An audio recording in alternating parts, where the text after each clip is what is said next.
VAT বাড়ানোর সাথে মহার্ঘ ভাতার অর্থ সংস্থাপন করা বা IMF এর পরামর্শ সম্পর্কিত নয় বলে মন্তব্য করেছেন অর্থ উপদেষ্টা সালেউদ্দিন আহমেদ। নিত্য প্রয়োজনীয় পণ্যের ওপর ভ্যাট বাড়ানো হয়নি বলেও জানান তিনি। বুধবার দুপুরে সচিবালয়ে সাংবাদিকদের এসব কথা বলেন উপদেষ্টা।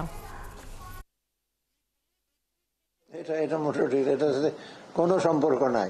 মহার্ঘ ভাতা আমরা যদি দিই সেটা আলাদা হিসাব করো। ভ্যাটটা বাড়ানো হয়েছে, অনেকে ভাবে যে ভ্যাটটা IMF এ বলেছে। আপনি, আমার কাছে তো ফিগার আছে প্রচুর, সেগুলো সব।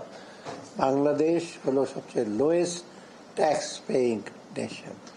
আমার কাছে বিস্তারিত আছেই ক্যাটাগরি ওয়াইজ। ধরেন লো লেভেল কান্ট্রি এলডিসির মধ্যে বাংলাদেশ কিন্তু এলডিসি না, তাই না? Developing country. এলডিসির চেয়েও আমাদের ট্যাক্স কম। মিডল ইনকাম কান্ট্রি যদি দেখি আমরা, আমাদের ট্যাক্স সবচেয়ে কম। ভুটান, নেপাল, বার্কিনা ফাসো, তারপর আইভরি কোস্ট থেকে সব। আর এত কম ট্যাক্স দিয়ে আপনি কিভাবে চান যে সব কিছু দেবো আপনাদের? এটা কিন্তু আপনার এক্সপেক্ট করা ঠিক হয় না।